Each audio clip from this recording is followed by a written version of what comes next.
Shalom Bapak Ibu Saudara. Pesan Tuhan buat kita, buat saya Bapak Ibu Saudara di minggu ini adalah jangan mudah disesatkan. Wow, apa nih maksudnya? Jangan mudah disesatkan. Saya mau ajak kita baca dulu di dalam Efesus pasal yang kelima ayat ke-6. Saya mau ajak kita sama-sama membaca satu ayat yang gak panjang ini supaya kita ngerti bahwa inilah ayat yang mendasari pesan Tuhan buat kita. 1, 2, 3, Efesus 5 ayat 6. Janganlah kamu disesatkan orang dengan kata-kata yang hampa. Karena hal-hal yang demikian mendatangkan apa? Murka Allah atas orang-orang durhaka. Nah, Bapak Ibu Saudara, sedikit latar belakang tentang surat Efesus ini memang ditulis Rasul Paulus kepada jemaat di Efesus bukan karena suatu alasan yang mendesak, bukan karena ada satu bahaya tertentu maka ia segera buru-buru menulis surat, sebetulnya enggak. Semua disampaikan ketika jemaat Efesus memang ada dalam keadaan ya biasa-biasa aja gitu sebetulnya. Jadi surat ini lebih berupa nasihat kepada orang-orang percaya di sana agar apa? Tumbuh di dalam iman, di dalam kedewasaan ya. Jadi meskipun demikian Rasul Paulus tetap mengingatkan, tetap menasehatkan bahwa pentingnya mereka untuk apa? Berawas-awas tentang adanya orang yang mencoba menyesatkan atau membelokkan iman mereka melalui apa? Perkataan-perkataan kosong yang diucapkan tanpa dasar kebenaran. Nah, orang-orang itu bisa berupa siapa saja.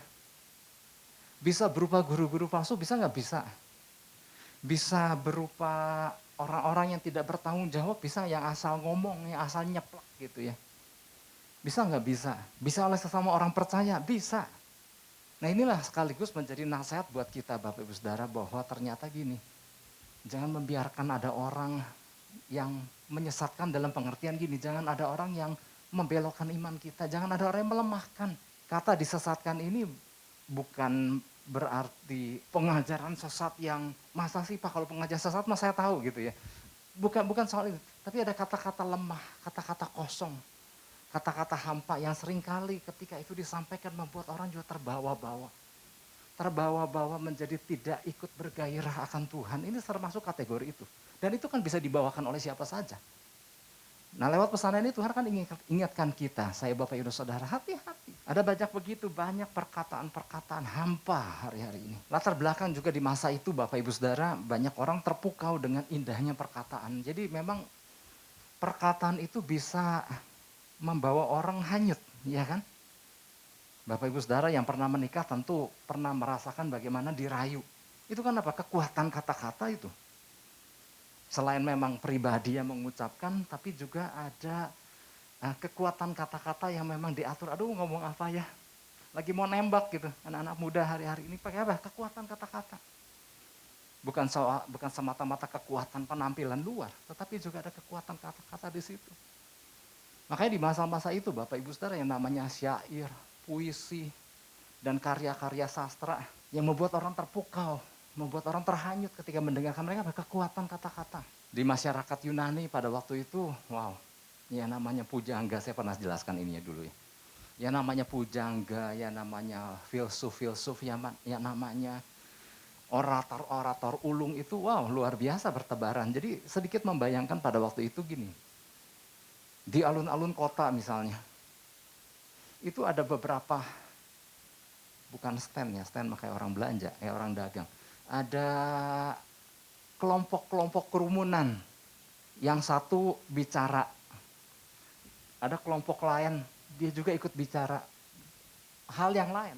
Jadi ada orang-orang, jadi pada waktu itu memang ada orang-orang yang berdiri di alun-alun untuk pidato, untuk menyatakan isu apa yang lagi hangat. Nah, semakin ia jago menyampaikannya dengan perkataan-perkataan yang indah, nah kerumunan orang banyak pada orang ini. Nanti yang belah sana nggak mau kalah, dia juga menyampaikan sesuatu. Dan hebatnya orang-orang ini, dia menyampaikan semuanya itu berdasarkan dengan segala pengetahuan yang dia kuasai. Dia nggak membawa bahan. Dia hanya berkata, yuk saudara-saudara yang ada di sini, kira-kira apa yang mau aku sampaikan? Isu apa yang engkau mau aku sampaikan? Wow, isu bebas, topik bebas. Dan kemudian dia menyampaikan dengan begitu hebat. Dan wow, orang tepuk tangan. Yang belah sana nggak mau kalah. Dia menyampaikan juga, ayo teman-teman, apa yang engkau mau aku bawakan? Bawakan tentang ini, bawakan tentang pandemi misalnya gitu ya. Maka dia membawakan dengan begitu indah dan banyak orang terpukau. Dan ini menjadi pemandangan sehari-hari buat masyarakat di sana. Nah, Rasul Paulus mengingatkan, banyak orang datang dengan kata-kata yang indah. Dan ini bisa menghanyutkan hati banyak orang. Kata-kata yang dirangkai dengan indah, wow. Kalau orang-orang yang bergerak di bidang sastra atau puisi ya, itu rangkaian kata-katanya kan indah Bapak Ibu Saudara. Ya nggak salah dengan itu ya, kalau memang ada di antara kita yang ada di jurusan sastra dan menekuni bidang puisi dan lain-lain, silakan. Tapi di sini yang dimaksud di sini adalah gini, ada orang-orang yang sengaja merangkai kata-kata untuk menyesatkan orang dengan kata-kata indah. Jadi kekuatan daripada perkataan bukan cuma sekadar isinya, tetapi cara membawakannya. Rasul Paulus sendiri mengakui bahwa ketika dia datang ke hadapan orang-orang percaya pada waktu itu, dia berkata bahwa dia nggak datang dengan tampilan yang meyakinkan. Dia bukan seorang yang fasih lidah, tapi dia menyampaikan dengan kekuatan kuasa Tuhan. Nah, jadi banyak kata-kata yang dirangkai dengan indah menjadi sebuah kalimat. Para pemercaya diingatkan bahwa jangan ikut turut hanyut dengan hanya sekedar indahnya rangkaian kata-kata. Perhatikan pesan apa yang disampaikan.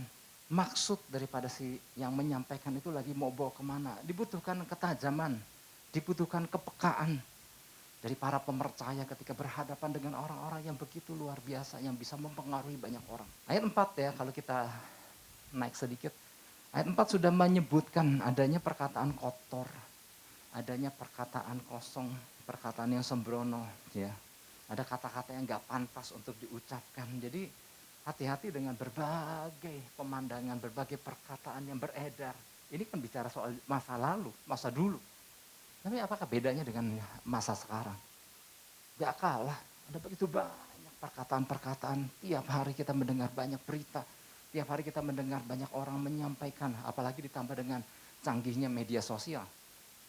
Ada begitu banyak orang yang begitu terpukau dengan berbagai penyampaian-penyampaian yang disampaikan melalui media sosial. Dan ini bisa efeknya Bapak Ibu Saudara, perkataan itu dapat menolong seseorang untuk mencapai tujuan Tuhan.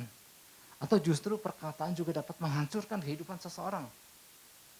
Jadi kuatnya sebuah perkataan, kuatnya sebuah penyampaian akan sebuah pesan apa aja isinya, itu bisa membuat orang semakin dekat, semakin mengenal Tuhan, atau bisa membuat orang semakin jauh dan kecewa sama Tuhan. Bisa nggak? Bisa. Oleh sebab itu pentingnya kita orang-orang percaya, anak-anak Tuhan, memiliki ketajaman apa yang hendak disampaikan oleh banyak orang yang kita dengar itu. Nah, ini adalah jadi pesan Tuhan. Pesan Tuhannya gini Bapak Ibu Saudara, berbagai perkataan, informasi dan pemberitaan akan selalu mengisi perbendaharaan hidup kita secara aktif. Artinya kita tinggal di tengah dunia yang saat ini begitu banyak informasi. Baik lisan, tulisan maupun lewat digital. Baik kita cari secara aktif kan, memang ada orang-orang yang memang mencari informasi secara aktif kan. Aku buka YouTube ini, aku buka Instagram ini, aku buka segala bentuk sarana media sosial. Ada orang mencari secara aktif atau enggak juga.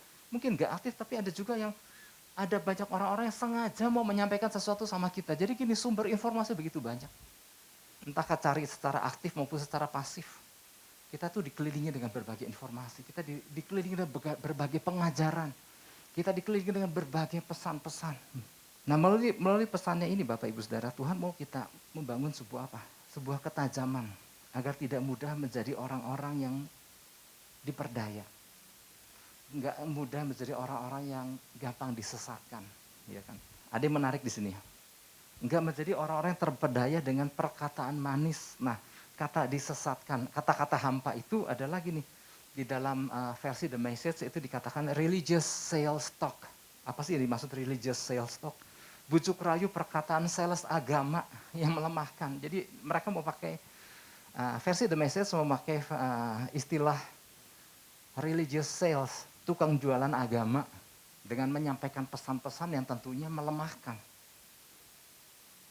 Tapi kata-katanya begitu indah. Saya nggak bermaksud untuk merendahkan posisi sales marketing di berbagai perusahaan yang menawarkan produk.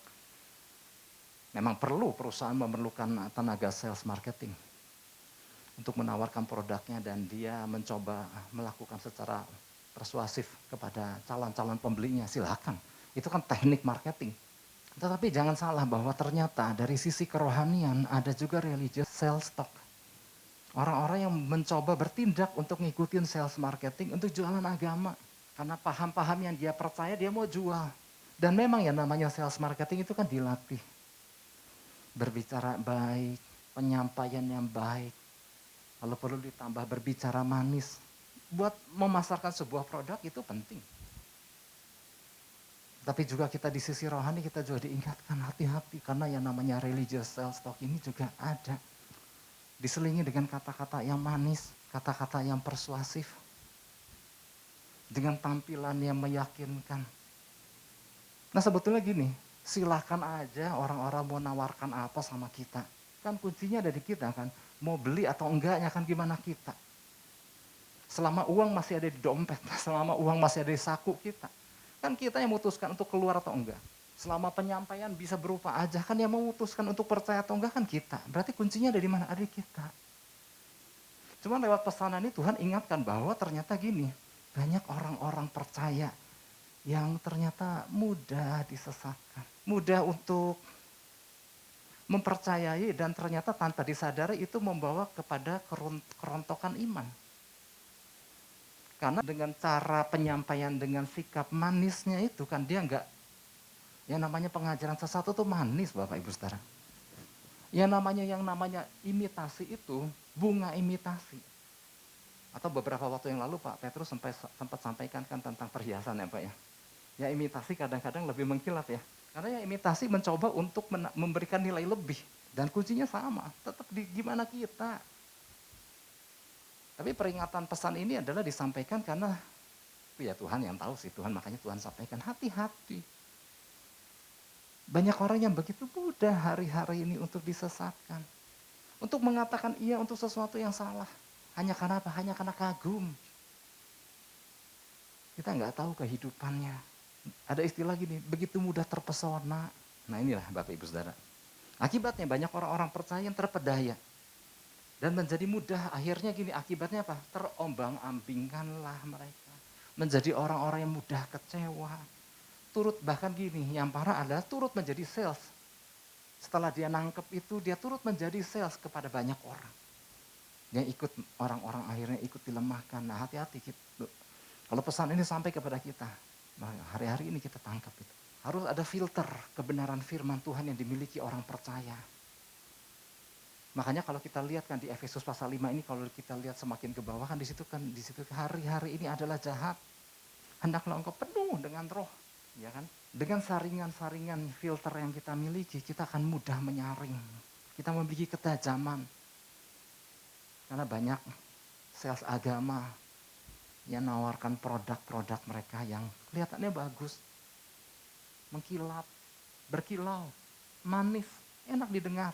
Kadang-kadang perkataan yang membangun gak enak didengar ya. Ih, pedes, gak enak. Oke, beberapa hal yang perlu kita lakukan berkaitan dengan pesan Tuhan.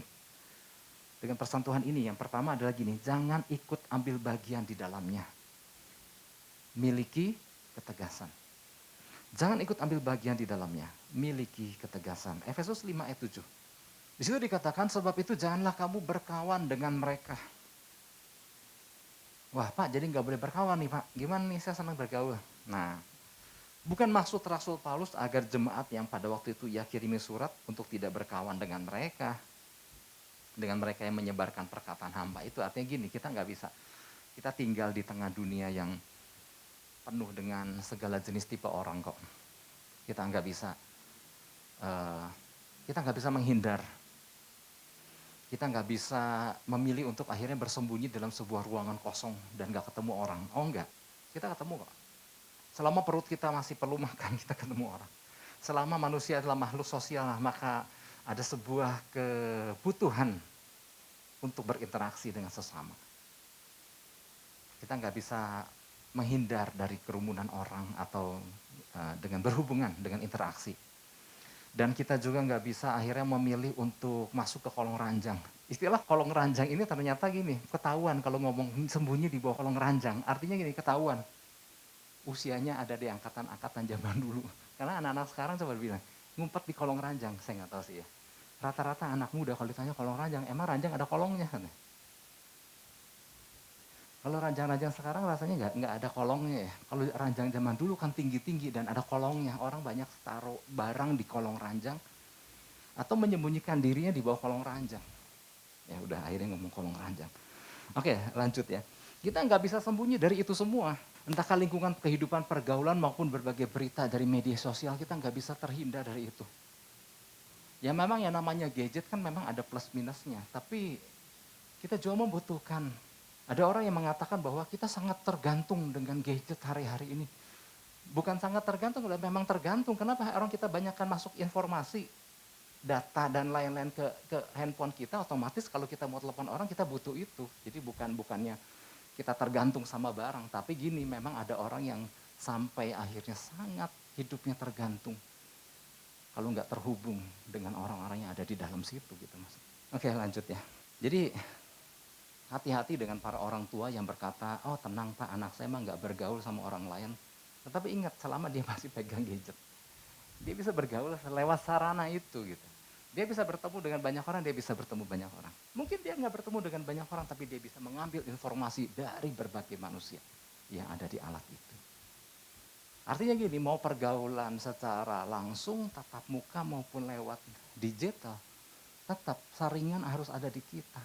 Yang dimaksud tidak berkawan di sini adalah berani untuk tidak menyetujui apa yang dilakukan dan tidak menjadi bagian maupun ikut serta dengan apa yang dilakukan oleh orang-orang tersebut yang menyampaikan penyampaian-penyampaian itu. Orang bisa menyampaikan apa aja kok. Ya. Nah, namun dari mana seseorang dapat mendapatkan bahan bakar? Nah, yang dibutuhkan adalah bahan bakarnya, bahan baku yang ada pada diri kita. Kalau ada dasar kebenaran yang kuat, kita akan mudah berkata tidak. Oleh sebab itu yang tadi saya sampaikan kan, hendaklah engkau penuh dengan Roh Kudus, penuh dengan kebenaran, penuh dengan Roh Kudus. Itu bahan bakar kita untuk berani berkata tidak. Orang yang nggak punya bahan bakar itu akan berkata, oh iya. Nah ini yang Tuhan sampaikan. Ketika orang menyampaikan sesuatu dengan mudahnya, orang-orang percaya berkata, iya aku setuju, iya benar. Tanpa menyaring lebih dalam lagi. Ini bahaya kan. Sedangkan yang terjadi hari-hari ini kan Bapak Ibu Saudara, jangankan orang-orang yang di luar Kristus, orang-orang Kristen sendiri punya berbagai pemahaman yang banyak berbeda kan. Ada istilah gini. Ada orang-orang yang memang giat tapi nggak memperlengkapi diri dengan dasar yang baik, maka ada istilah teologi tabloid. Sudah pernah dengar teologi tabloid? Jadi teologi tabloid adalah teologi yang berdasarkan berita-berita atau kejadian-kejadian yang banyak diberitakan di surat kabar dan di tabloid-tabloid kan. Semua dibahas.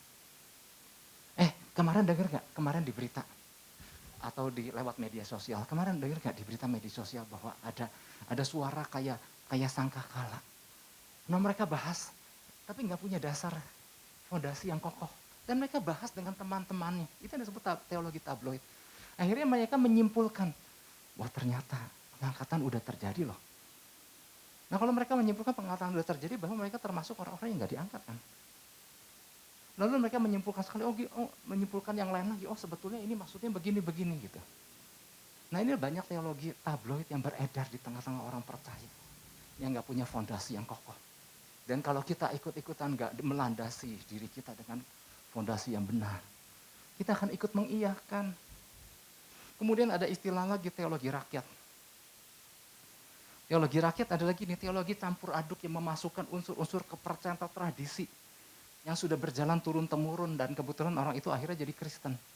Tapi yang namanya tradisi-tradisi, kebiasaan-kebiasaan kepercayaan lama masih ikut campur aduk di sana. Makanya apa yang dijalani? Kristen plus kepercayaan lama. Kristen plus nilai lama. Kristen plus tahayul. Kristen plus ramal.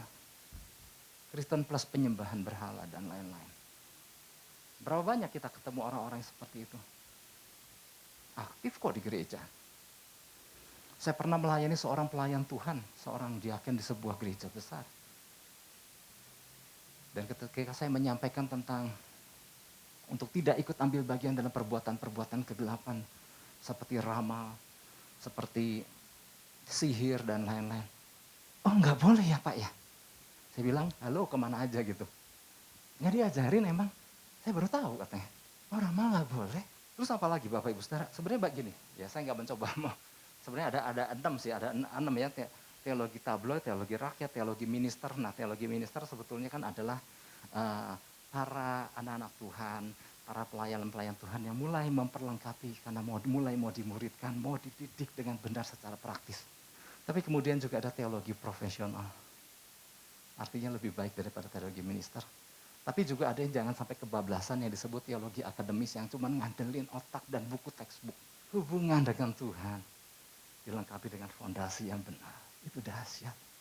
Nah dengan siapa kita bergaul akan membangun hubungan. Mempunyai pengaruh yang kuat terhadap kehidupan rohani. Jadi dengan siapa kita bergaul, itu akan mempengaruhi kehidupan rohani kita kan. Bersekutu atau bersahabat dengan orang-orang yang memiliki kerohanian yang sehat, akan turut mempercepat kita menuju kepada kedewasaan iman dan membawa kita dari kemenangan kepada kemenangan kan. Makanya perhatikan dengan siapa kita bergaul. Hanya karena berdasarkan kita, ya memang gini, sama yang kita beda kepercayaan pun, kita anak-anak Tuhan kita harus sayang kok sama mereka. Kasih Kristus itu tersampaikan. Tapi bukan artinya kita menjadi segala sekuluk dan menyetujui prinsip-prinsip mereka. Kalau kita tahu kehidupan, nah ini bicara nggak usah kepercayaan lain, nah kita sama orang Kristen aja. Kalau kita tahu deh kehidupan agamanya campur aduk. Percaya ke Yesus juga tapi menyembah berhala juga. Kemudian kita segalang segulung kita lihat apa yang terjadi. Gak lama kita siapa yang lebih dahulu akan mengiyakan. Saya membiasakan diri, saya ketemu dengan banyak orang, saya belajar dengan banyak orang. Tapi saya nggak telan bulat-bulat. Kenapa? Saya memperhatikan lebih dulu kehidupannya. Orang nyampaikan kebenaran firman tuh kok nggak gini. Khotbah itu gampang loh. Tapi menghidupkan khotbah itu yang nggak gampang. Orang yang menyampaikan sesuatu itu mudah. Tapi saya lebih memilih untuk apakah dia udah menghidupkan apa yang dia sampaikan. Bagaimana hubungannya dengan anggota keluarganya. Bagaimana hubungannya dengan pasangannya. Bagaimana hubungannya dengan anak-anaknya. Itulah salah satu indikasi untuk kita melihat apa yang kita khotbahkan itu dihidupkan nggak di dalam kehidupan pribadi. Nah apabila kita lebih banyak menghabiskan waktu kita berhubungan dengan orang-orang yang lemah rohani, orang-orang yang gak jelas juntrungannya nih, orang-orang yang gak jelas pertumbuhannya, orang-orang yang gak jelas digembalakan di mana. Termasuk para pengkhotbah juga kalau saya sering kali, pertama-tama yang saya kalau ketemu orang saya bilang, digembalakan di mana? Ya kalau bukan dia yang jadi gembala, saya selalu tanya digembalakan di mana? Dinaungi di mana? Penting gak penting?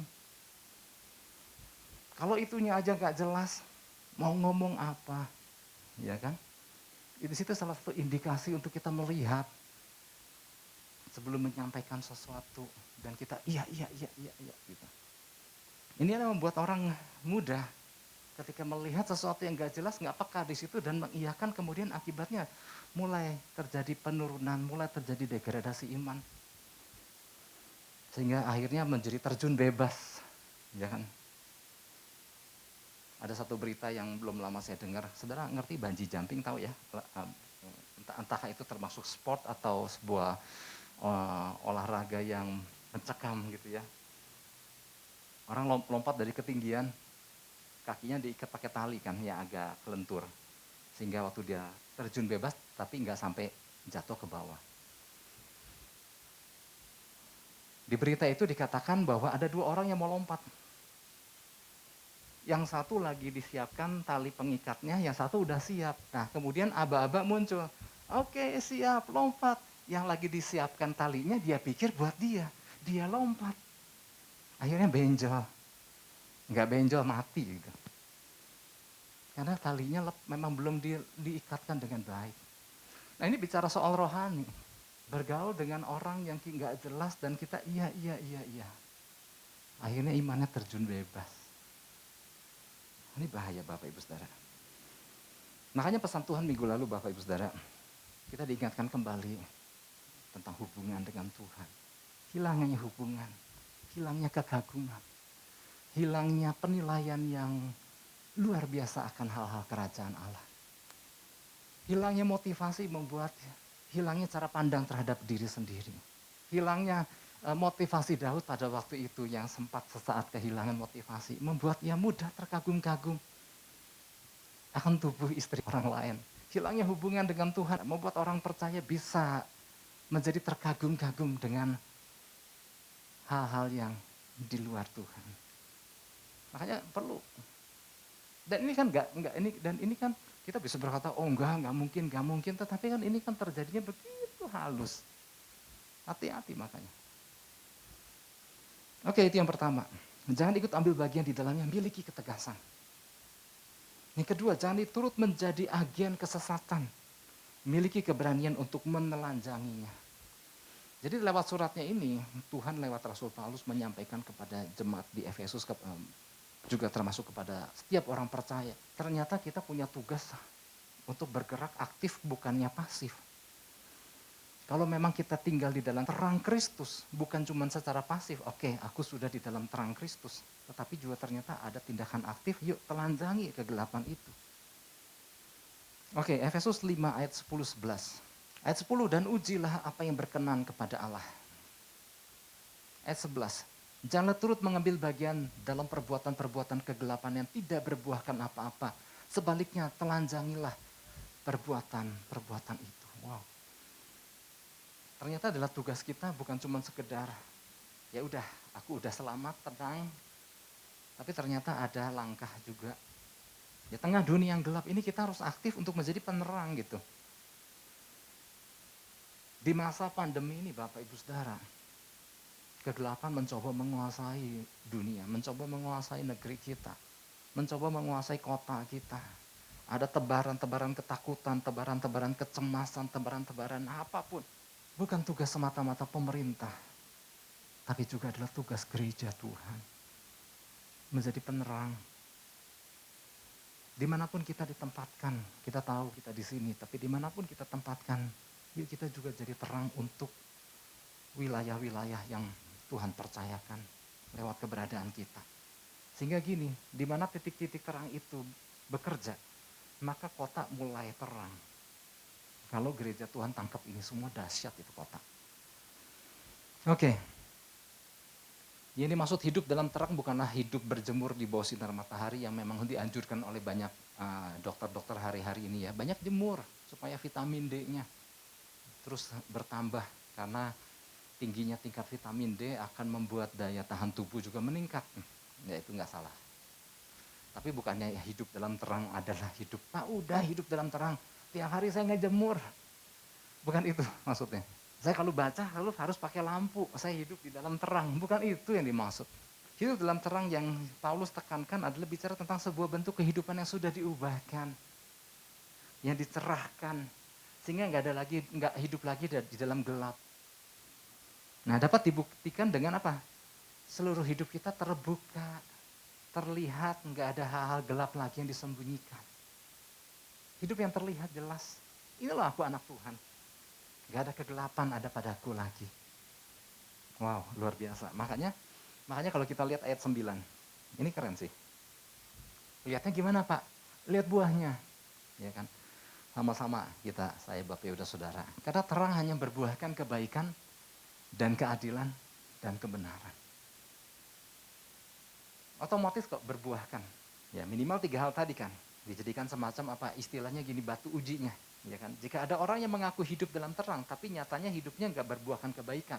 Nah, ini yang kita sama-sama perlu koreksi. Oh iya, ternyata nggak membuahkan kebaikan nih. Wah, aku harus perbaiki nih, jangan-jangan salah gitu. Karena ada buahnya. Apapun perbuatan gini, mau perbuatan kegelapan, apa perbuatan terang, itu ada buahnya kok. Nah, kalau kita memang udah di dalam terang, kita tinggal lihat ini buahnya apa, ya kan? Nah, kalau ternyata nggak berbuahkan kebaikan, maka itulah bagian kita, oh ya, untuk mengintrospeksi bahwa mungkin ada bagian-bagian yang salah. Atau memang ada orang yang belum di dalam terang, atau memang entar terang, atau ada orang yang suka di wilayah samar-samar. Ada di wilayah, ada istilahnya gini, ada di gray area. Hitam udah enggak, terang juga belum sepenuhnya. Tapi ada di tengah-tengah, yaitu jalur abu-abu. Ya kan? Nah kita enggak. Anak terang bukan abu-abu, beda. Nah ini yang mendorong Rasul Paulus kepada jemaat Efesus. Ya, untuk tidak, jadi kalau kita lihat surat kepada jemaat Efesus ini adalah ada 2 bagian. Bagian yang pertama adalah bagaimana kasih karunia Allah menyelamatkan orang-orang yang tadinya hidup dalam kegelapan. Bagian kedua adalah orang-orang yang sudah diselamatkan ini punya tanggung jawab untuk hidup di dalam terang. Untuk hidup menjadi berkat. Sebenarnya simpel surat Efesus. Kekuatan Tuhan, kemurahan Tuhan, rencana Tuhan. Dan yang bagian keduanya adalah tanggung jawab orang percaya. Bagaimana harus tampil, berjalan dalam terang, berjalan dalam kasih, berjalan dalam hikmat Tuhan. Oke, bagaimana kita bisa mengekspos kegelapan? Pertama-tama, pastikan terang itu memancar di dalam kita. Karena sama seperti saya sering jelaskan, kalau kita masuk ke dalam ruang gelap, kemudian kita nyalakan saklar, terang itu menyala, terang lampu menyala, kegelapan istilahnya menyingkir keluar.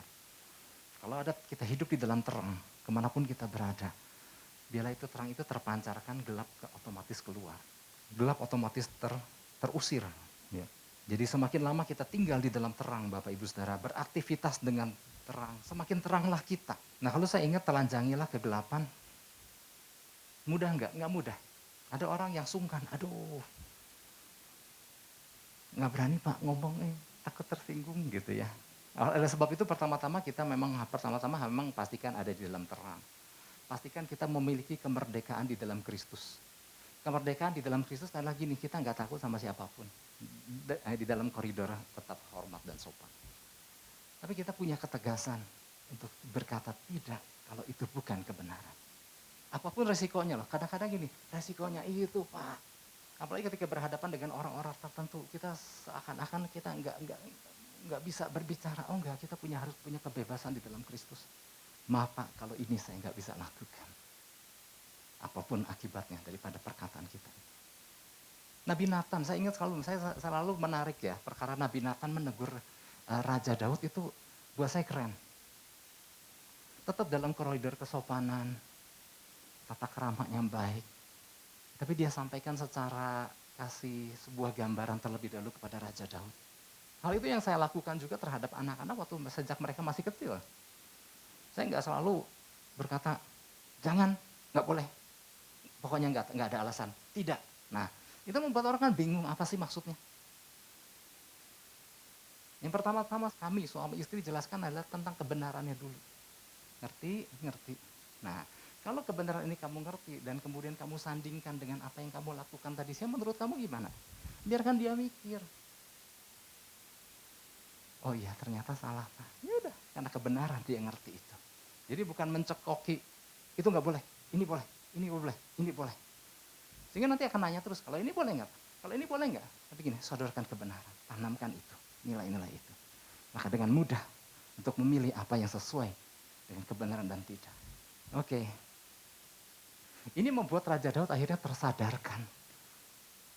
Ternyata kemudian baru Nabi Nathan berkata, yang dimaksud orang yang mengambil domba yang dimiliki oleh seorang petani yang punya satu-satunya domba. Itu tuh Tuanku. Nah di situ dia, aduh betapa berdosanya aku. Ngambil domba orang, domba apa kambing ya diceritakan, pokoknya binatang sejenis itu. Oke, wow, tanpa berlama-lama, intinya adalah gini, jangan menjadi pribadi membuat orang bertanya-tanya tentang siapa diri kita. Setiap kita kan, pasti kita anak-anak terang kan. Ada Kristus dalam kita dan kita tahu rencana Tuhan dalam kehidupan kita. Nah, setelah kita di dalam Kristus, setelah kita jadi anak terang, jangan membuat orang bertanya-tanya tentang siapa kita dan apa prinsip kita. Karena gini, kita nggak mau memancarkan terang itu. Kadang-kadang terlalu malu untuk menyampaikan siapa yang kita sembah. Kadang-kadang kita terlalu enggan untuk mengatakan prinsip apa yang sedang kita hidupi. Dengan alasan ini loh dasar kebenarannya. Kita kadang-kadang bertindak diam-diam yang penting mereka tahu aku anak Tuhan. Yang penting mereka tahu aku Kristen. Prinsip apa yang sedang kita hidupi?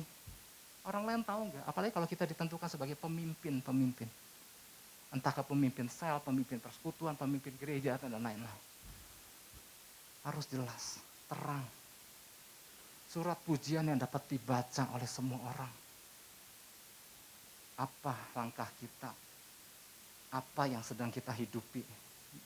Nggak diam-diam dan orang bertanya-tanya. Cara hidup yang sudah menjadi teladankah yang sudah kita hidupi? Di tengah masa pandemi ini prinsip apa yang kita hidupi? Saya mencuplik kata Gubernur Jawa Barat. Di tengah masa pandemi ini ternyata didapati ada 3 golongan di masyarakat Indonesia. Yang pertama adalah masyarakat yang denial, yang tidak percaya adanya COVID-19. Ada nggak itu? Pernah dengar nggak orang-orang yang Sampai sekarang dengan korban udah begitu banyak masih bilang nggak ada COVID. Ini konspirasi. Ini pakai microchip kalau yang bagian Kristennya. Ini settingan ini. Akibatnya dia nggak mau ikut semua aturan pemerintah. Inilah kelompok yang pertama, masyarakat yang denial, yang menyangkal. Yang kedua, golongan yang kedua adalah percaya COVID-19 namun nggak taat prokes. Kelompok ini adalah terbanyak yang ada di Indonesia. Nggak tahu terjadi COVID, tapi nggak mau taat. Yang ketiga, mereka yang sudah menerima dan adaptif dengan kondisi. Betul, COVID-19 ada. Tapi memilih untuk apa? Yuk menerima kenyataan yang terjadi. Yuk mau beradaptasi. Yuk move on, menjalani, ada istilah gini, menjalani post-COVID lifestyle. Jadi COVID memang ada, COVID memang berlangsung. Yuk jalani sebuah kehidupan sehat. Sehat rohani, sehat jasmani. Menjalani kehidupan tanpa khawatir. Jadi kalau memang aturan pemerintah mengharuskan untuk masker 5M plus 6M, M yang ke-6 adalah mau memberi diri divaksinasi. Oh jadi ngomong COVID ya, jadi saya kayak petugas penyuluhan. Tapi ini, maksud saya gini, pemerintah aja menyatakan ada 3 golongan dan itu kelihatan jelas kok. Nah kita sebagai anak Tuhan, orang percaya anak terang, kita lagi menghidupi yang mana dan harus terbaca jelas. Jangan orang bertanya-tanya, ini teh mau vaksin atau mau enggak sih? Ini mau taat sama protokol kesehatan atau enggak? Enggak terbaca dengan jelas. Oke, tanpa berlama-lama, bagian kita adalah gini. Yuk, kalau memang kita dalam Kristus, sebagai anak-anak terang, kita juga harus berani, bukan hanya sebagai syarat untuk bisa menelanjangi kegelapan adalah hidup di dalam terang. Kristus itu sendiri. Di tengah masa pandemi yang gak mudah, Bapak Ibu Saudara, pihak kegelapan dengan mudah bermain di dalamnya. Menyebarkan ketakutan, kecemasan, keengganan, serta berbagai nasihat palsu yang terlihat indah. Yang dibutuhkan adalah peran kita anak-anak Tuhan, gereja Tuhan. Untuk balik menebarkan terang itu. Bukan menjadi orang-orang yang mengiyakan apapun yang orang-orang sekeliling katakan. Karena dampak dari pandemi COVID ini ada orang yang kecewa, ada orang-orang yang kepahitan, ada orang-orang yang gak jelas. Dan kemudian dia menyampaikan hal itu untuk apa? Menebarkan rasa yang sama. Firman Tuhan bilang, jangan kita mau disesatkan dengan kata-kata hampa itu. Dengan kata-kata kosong yang akhirnya membuat orang terbelok iman. Yang ngerti katakan amin dan beri tepuk tangan buat Tuhan Yesus. Haleluya.